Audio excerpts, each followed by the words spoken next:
amefanya kwamba tuamke kwa asubuhi ya leo. Ni kweli kwamba hakuna cha ajabu tulichokifanya, lakini yeye alifanya yote. Niseme tu asante kwa baba zetu, baba mchungaji pamoja na baraza lote, kwa vile wameniruhusu kusimama tena mbele zenu. Mungu awabariki. Amen. Lakini pia wewe ambaye umepata shauku ya kuamka na kuamkia katika nyumba ya Mungu, Mungu akubariki pia. Amen. Tusimame basi tuchukue andiko letu katika kitabu cha Matendo ya Mitume.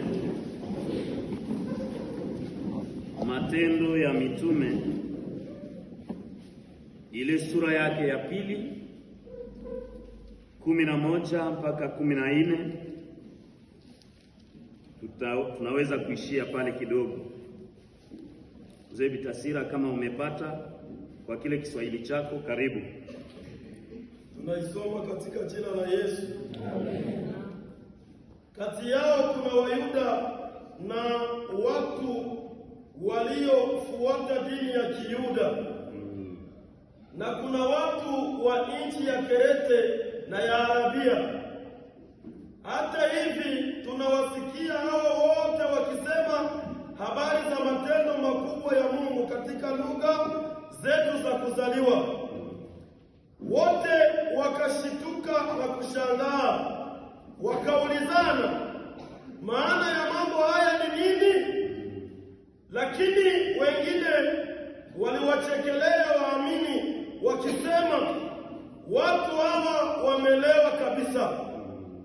Basi Petro akasimama pamoja na wale mitume wengine 11 na kuanza kusema kwa sauti kubwa mbele ya watu, ninyi Wayuda na ninyi watu wote mnaokaa Yerusalemu, msikilize vizuri, mtege sikio kwa maneno nitakayo waambia. Ni neno la Mungu. Amen.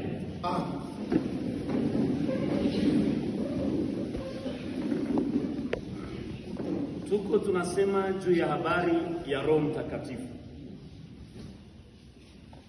na tulipoanza tulisema kwamba Mungu alichagua ile siku ya mavuno kwamba kitu kingine kitendeke ile siku, kwa sababu ni siku ambayo ilisherekewa tangu zamani, lakini kwa huu wakati ukawa kitu kingine kipya ambacho waliokuwa pale walikiita matendo makuu ya Mungu. Amen.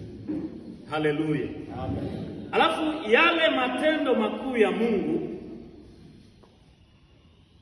ambayo ni Roho Mtakatifu aliyeshuka